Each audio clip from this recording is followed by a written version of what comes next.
আচ্ছা বলুন তো, কেন পৃথিবীর ৯৯ ভাগ সম্পদের মালিক ১ ভাগ মানুষ আর ১ ভাগ সম্পদের মালিক ৯৯ ভাগ মানুষ? কেন একই পৃথিবীতে কেউ বিলাসবহুল গাড়ি আর প্রাইভেট জেটে ভ্রমণ করে, আবার কেউ দুবেলা দুমুঠো ভাতের জন্য লড়াই করে? উত্তরে হয়তো বলবেন, ধনীরা জন্ম থেকেই ধনী, অথবা তারা ভাগ্যবান বলেই ধনী। কিন্তু আসলেই কি তাই, নাকি এর পেছনে লুকিয়ে রয়েছে নির্দিষ্ট কিছু নিয়ম এবং কৌশল? বিগত বেশ কিছু সপ্তাহ ধরে এই প্রশ্নগুলোর উত্তর অনুসন্ধানে আমার মাথায় আসে রবার্ট কিওসাকির বলা সেই বিখ্যাত উক্তিটি, ধনীরা টাকার জন্য কাজ করে না, বরং টাকা তাদের জন্য কাজ করে। আর কেন টাকা তাদের জন্য কাজ করে? কারণ তারা অ্যাসেট তৈরি করে। কেননা অ্যাসেটই একমাত্র জিনিস যা গরিবকে ধনী বানাতে পারে আর ধনীকে বাদশা বানাতে পারে, সেটাও কোনো পরিশ্রম ছাড়াই, একদম পায়ের উপর পা তুলে আরাম করে ঘুমিয়েই। আর এটা আমি বলছি না, ২০০১ থেকে ২০২১ সাল পর্যন্ত অ্যাসেটের উপর পাবলিশ হওয়া ৩,৪৩৮টি আর্টিকেল বলছে। তারা আরও বলছে যে ধনীদের দিনকে দিন আরও ধনী হয়ে ওঠার পেছনে এবং গরিবদের আরও গরিব হয়ে যাওয়ার পেছনে পরোক্ষভাবে কাজ করছে এই অ্যাসেট। তাই ভাইজান, আজকের এই ভিডিওতে আমি হাজারো অ্যাসেট আইডিয়ার ভেতর থেকে এমন 3টি অ্যাসেট আইডিয়া নিয়ে আলোচনা করব যেগুলো বর্তমান সময়ে অর্থাৎ ২০২৫ সালের জন্য সবথেকে বেশি উপযোগী, এবং এই অ্যাসেট আইডিয়াগুলোর সাহায্যে আপনি আগামী কিছু বছরের মাঝেই টাকার অভাবকে নিজের জীবন থেকে চিরতরে মুক্তি দিতে পারবেন। আর এই 3টি অ্যাসেটের মাঝে এমন একটি অ্যাসেট রয়েছে যেখানে আপনি লক্ষ কোটি টাকা থেকে শুরু করে মাত্র ১০০ টাকা পর্যন্ত ইনভেস্ট করতে পারবেন, এবং এটি পৃথিবীর সবথেকে মূল্যবান, নিরাপদ, সময়োপযোগী এবং চরম লাভজনক একটি অ্যাসেট। আমি কোনো প্রকারের চাপা মারছি না, এটা বাস্তব এবং সত্য। বিশেষ করে তাদের জন্য এই অ্যাসেট সবথেকে বেশি উপযোগী হবে যাদের হাতে এখন কোনো টাকা নেই বা থাকলেও খুবই সামান্য। তো মূল টপিকে যাওয়ার আগে দুটি বিষয়ে আপনাদের বলে নেওয়া অসম্ভব জরুরি বলে মনে করছি, ভিডিওটা দেখুন। অতীত আওয়ামী লীগ সরকারের সময়ে ব্যাংক ও আর্থিক খাতে ব্যাপক লুটপাট হয়েছে, যার খেসারত দিতে হচ্ছে সাধারণ গ্রাহকদের। বহু ব্যাংকে জমা রাখা গচ্ছিত অর্থ তুলতে পারছেন না সাধারণ গ্রাহকরা। 5টি বেসরকারি ব্যাংক কার্যত নামেমাত্র টিকে আছে, দেউলিয়ার পর্যায়ে আছে 12টি ব্যাংক, অতিমাত্রায় দুর্বল 15টি bank. Bank deposit insurance act 2000 অনুযায়ী বাংলাদেশের একটি ব্যাংকে আপনি যত টাকাই রাখুন না কেন, যদি ব্যাংক কোনো কারণে ফেল হয় তবে ফেরত পাবেন মাত্র 1 লাখ, যা পুরো দক্ষিণ এশিয়ার মাঝে সবথেকে কম। পূর্বের কিছু ভিডিওতে আমি বলেছিলাম 2.5 লাখের কথা, তবে সংখ্যাটা মনে হয় সম্প্রতি কমিয়ে 1 লাখ করা হয়েছে। অন্যদিকে ডিআইসিজিসি এর অ্যাকর্ডিং ইন্ডিয়াতে কোনো ব্যাংক যদি ফেল হয় তবে ব্যাংকে আপনার যত টাকাই থাকুক না কেন আপনি ফেরত পাবেন মাত্র 5 লাখ। এজন্যই উন্নত বিশ্বের দেশগুলোতে ব্যাংকে টাকা রাখলে তারা টাকা দেওয়ার পরিবর্তে নির্দিষ্ট রেট অনুযায়ী টাকা কেটে নেয়, যেন মানুষ ব্যাংকে টাকা না রাখে আর সেই টাকা দিয়ে অ্যাসেট তৈরি করে এবং দেশকে অর্থনৈতিকভাবে আরও উন্নত করে। আর দ্বিতীয় গুরুত্বপূর্ণ বিষয়টি হলো ২০২৫ সালে এসে যারা অ্যাসেট তৈরি করতে চান তাদের ব্যাংকে টাকা জমানো থেকে বিরত থাকা উচিত। কারণ আপনি যদি আজ ব্যাংকে 1 লাখ টাকা রাখেন তবে 10 বছর পর সেই টাকা হয়ে যাবে 50 থেকে 60 হাজার। সংখ্যাতে তো আপনার টাকা একই থাকবে, কিন্তু মানের দিক থেকে প্রায় অর্ধেক কমে যাবে। কারণ আজ আপনি 100 টাকা দিয়ে বাজার থেকে যা কিনে আনতে পারবেন, 10 বছর পর 100 টাকা দিয়ে তার অর্ধেকও কিনে আনতে পারবেন না। যেমন বর্তমান সময়ে $1 দাম 121 টাকা, আর 1972 সালের দিকে $1 দাম ছিল 7 টাকা 76 পয়সা। তাহলে এখন বলুন, আপনি কি চান ব্যাংকে রাখা আপনার টাকা ধীরে ধীরে ফাঁকা হয়ে যাক, নাকি চান টাকা দিয়ে টাকা বানাতে? যদি টাকা দিয়ে টাকা বানাতে চান তাহলে এই রিপোর্টগুলো দেখা আপনার জন্য বিশেষভাবে জরুরি। বিডি নিউজ 24 বলছে 5 বছরে সুন্দরবনের উপকূলীয় জমির দাম বেড়েছে 3 গুণ। কুয়ারাতে একজন তার জীবন অভিজ্ঞতা থেকে বলছেন, একটি নামী সিমেন্ট কোম্পানির প্রজেক্টের মাঝের জমি 40,000 থেকে রাতারাতি 4,50,000 হয়ে যেতে তিনি দেখেছেন। আর একজন জীবন অভিজ্ঞতা থেকে বলছেন তিনি রাস্তার পাশের জমি 10 বছরে 10 গুণ বাড়তেও দেখেছেন। আরেকটি রিপোর্ট বলছে 2019 সালে আবাসিক এলাকার কিছু জমি প্রতি কাঠার মূল্য ছিল 6 লাখ টাকা, 2000 সালে এসে প্রতি কাঠার মূল্য হয়ে দাঁড়ায় 50 লক্ষ টাকা, অর্থাৎ 10 বছরে প্রায় 10 গুণ লাভ। এবারে এই ক্লিপটা দেখুন। তুমি যদি সিম্পলি তোমাদের বরিশালে যদি কোনো জায়গা থাকে, তুমি যদি দেখো গত 20 বছরে অথবা গত 10 বছরে ওই জমিটার দাম কি পরিমাণ বাড়ছে, তুমি অবাক হয়ে যাবা। তুমি দেখবে বরিশালে প্রতি 3-4 বছর পর পর জমির দাম ডাবল হয়ে যাচ্ছে, এবং এটা হচ্ছে গত 20 বছর ধরে। আর এগুলো সম্পূর্ণ সত্যি, কেননা গ্রাউন্ডিং এরিয়া অর্থাৎ সরকারি ইকোনমিক জোন, বেসিক শিল্প পার্ক, বেসরকারি বড় কোনো প্রতিষ্ঠানের কর্মক্ষেত্র বা গ্রাম থেকে রাতারাতি শহরে বদলে যাওয়া এরিয়ার জমিগুলোর মূল্য হয়তো বিশ্বাস করবেন না 1 বছরের কম সময়েও দ্বিগুণ হয়। তবে স্বাভাবিক জমিগুলোর মূল্য ৩-৪ বছরে দ্বিগুণ হয়, কিন্তু কিছু ক্ষেত্রে স্থানকাল বিশেষে সামান্য কম বেশি হতে পারে। তাই বর্তমান সময়ে যদি আপনি কোনো গ্রোয়িং এরিয়ার জমি একটু চালাকি করে কম মূল্যে কিনতে পারেন, তবে দেখা যাবে হয়তোবা 10 বছরের মাঝেই আপনার 5 লাখের জমিটি 25 লাখ কিংবা 50 লাখেও পৌঁছে যেতে পারে। এছাড়াও জানলে অবাক হবেন, এই ধরনের জমিগুলোতে বাড়ি নির্মাণ করে ওখানে কর্মরত লোকেদের ভাড়া দিয়ে অসংখ্য মানুষ বাকি জীবন কোনো কাজ না করেই নিশ্চিন্তে আরামায়েশে পার করে দিচ্ছে। কেননা প্রথম আলোর রিপোর্ট বলছে গত 25 বছরে বাড়ি ভাড়া বেড়েছে 4 থেকে 7 গুণ। মোহাম্মদপুরের শেখরটের 3 নম্বর সড়কের বাসিন্দা মাহমুদ বলেন, 2005 সালে পরিবার নিয়ে এই এলাকায় 4000 টাকা ভাড়ায় বসবাস করতে শুরু করেন এবং এখন সেই বাড়ির ভাড়া বেড়ে দাঁড়িয়েছে 18,000। মিরপুর এলাকার বাসিন্দা শরীফুল ভাই বলেন, কয়েক বছর আগে তার বাড়ি ভাড়া ছিল 12,000 টাকা, এখন দিতে হচ্ছে 17,000। এছাড়াও প্রথম আলোর অন্য আরেকটি রিপোর্ট আপনার মাথা পুরো 360 ডিগ্রি ঘুরিয়ে দিতে পারে। গত 25 বছরে রাজধানীতে বাড়ি ভাড়া বেড়েছে প্রায় 400%, অথচ একই সময়ে দ্রব্যমূল্যের দাম বেড়েছে 200%। তাহলে বুঝতেই পারছেন বাড়ি ভাড়া ইনফ্লেশন রেটের থেকেও দ্বিগুণ গতিতে ছুটছে।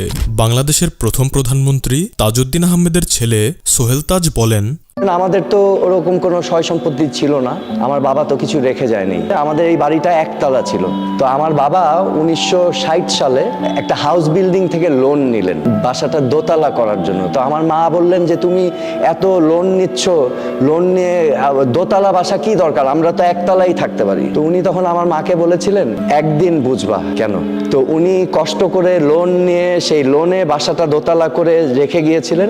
এটাই আমাদের একমাত্র সম্বল ছিল এবং আমার মা পরবর্তীতে এই বাসাটা ভাড়া দিয়েই সংসার চালাতেন। আপনাকে বললে হয়তোবা বিশ্বাস করবেন না, 500 টাকা বেতনের এক দোকানের কর্মচারী লোন নিয়ে বাড়ি বানিয়ে তা ভাড়া দিয়ে সেই ভাড়ার টাকা দিয়ে লোন শোধ করে পুনরায় ব্যাংক থেকে লোন নিয়ে আরেকটি বাড়ি বানিয়ে 2 বাড়ির ভাড়া দিয়ে লোন শোধ করে পুনরায় আবার লোন নিয়ে আরেকটি বাড়ি বানিয়ে 3 বাড়ি ভাড়া দিয়ে লোন শোধ করে এবং এভাবে চালিয়ে যেতে যেতে 2021 সালে তিনি 669 কোটি টাকার বাড়ি ভাড়া তোলেন।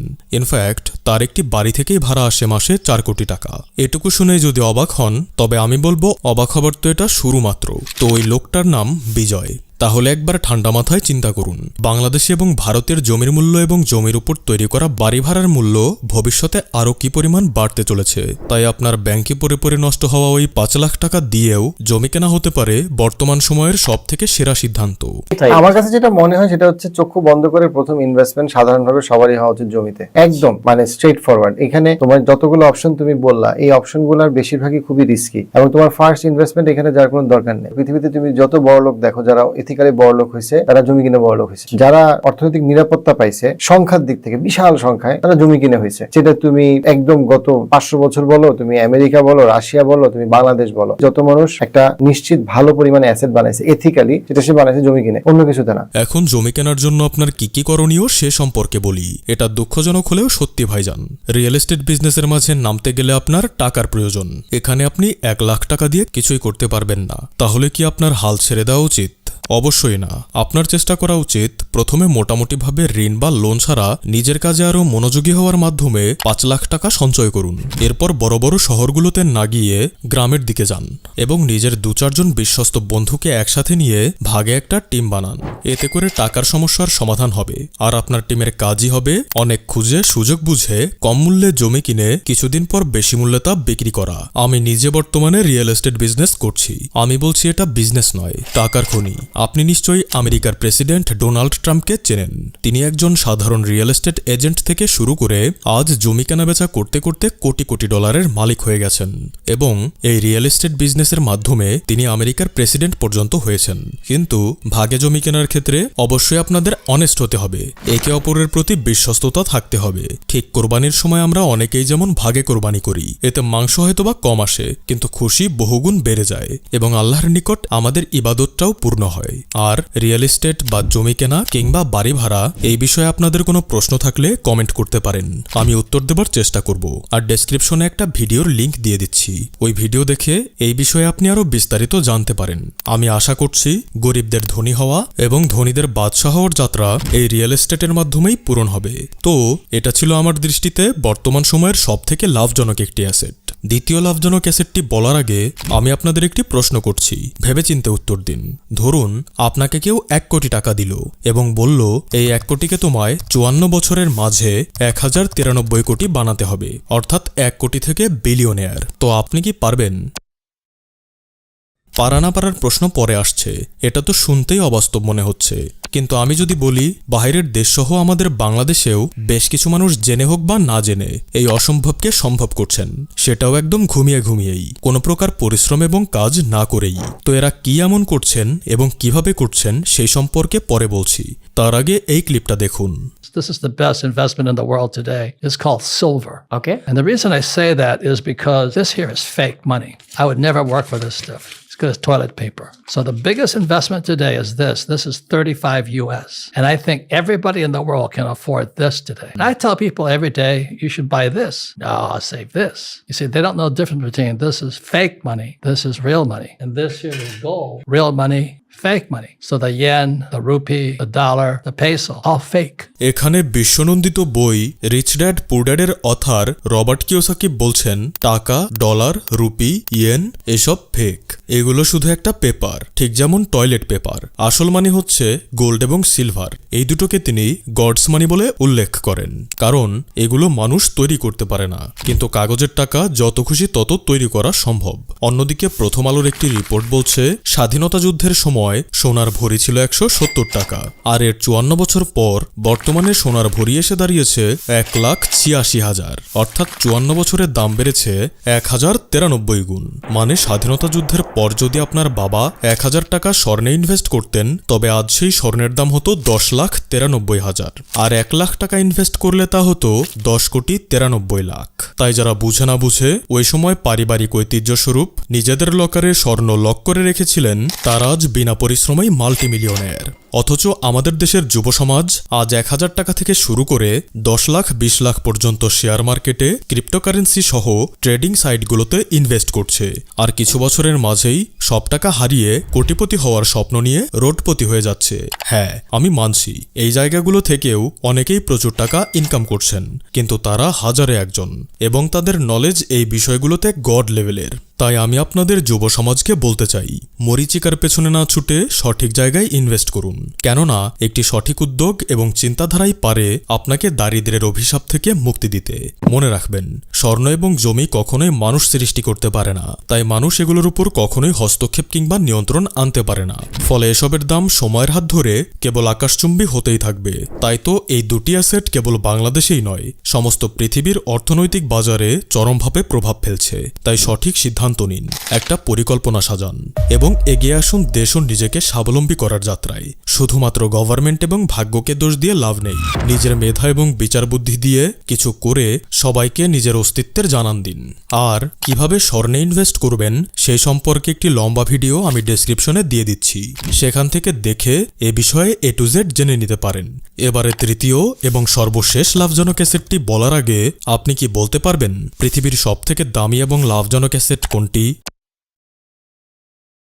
না না, এটি ল্যান্ড অথবা গোল্ড নয়, এর থেকে অনেক অনেক গুণ দামি।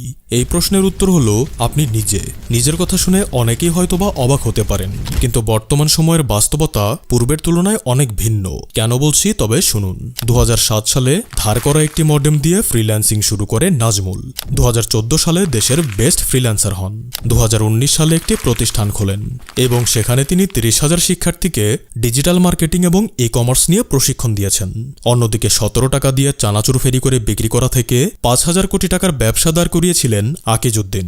এছাড়াও বর্তমান সময়ের টিভি চ্যানেল এবং সিটি গ্রুপের ফাউন্ডার জনাব ফজলুর রহমান 42 টাকা পুঁজি নিয়ে ব্যবসা শুরু করেছিলেন এবং 40টি শিল্প প্রতিষ্ঠানের মালিক হয়েছেন। আপনি বিশ্বাস করতে পারবেন না, এমনই শত শত হাজারো উদাহরণ রয়েছে। বেশি কিছু করতে হবে না, নিজের সমাজের দিকেই কেবল তাকান। এমন অনেককেই দেখতে পাবেন যারা নিজেকে অ্যাসেট বানিয়ে পরিবার, সমাজ এবং দেশকে স্বাবলম্বী করার প্রতিযোগিতায় সামিল হয়েছে। এর জন্যই আমি সবসময় বলি, আপনার কাছে যদি আজ 50,000 কিংবা 10,000 এমনকি সর্বনিম্ন 100 টাকা থাকে, তবে আপনার উচিত সবার প্রথমে তা নিজের ওপর ইনভেস্ট করা। কারণ 50,000 টাকা ঝুঁকিবিহীন বৈধ কোনো সাইটে লাগিয়ে আপনার ধনী হবার সম্ভাবনা খুবই সামান্য।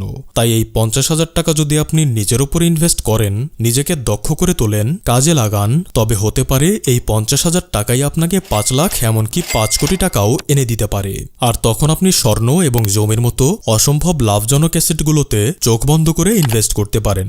কিন্তু তার জন্য আপনাকে আগে নিজেকে যোগ্য করে গড়ে তুলতে হবে। আপনি কোনো একটি বিজনেস সেক্টরে কিছুদিন চাকরি করে সেই সেক্টরের সবকিছু শিখে তা নিয়ে বিজনেস করতে পারেন। আপনি কোনো একটি ভালো কোর্স কিনে অনলাইন বিজনেস শুরু করতে পারেন। এমনকি আপনার হাতে যদি মাত্র 100 টাকা থাকে, তবুও আপনি সেই টাকা দিয়ে সেলফ ইমপ্রুভমেন্ট রিলেটেড বই কিনে নিজেকে উন্নত করতে পারেন। আর যদি কোনো টাকা নাও থাকে, তবুও আপনি আশা হারাবেন না, কারণ ইউটিউবে হাজারো এমন ভিডিও রয়েছে যা বিনা পয়সায় এমন ভ্যালু প্রোভাইড করছে যা সত্যি অবিশ্বাস্য।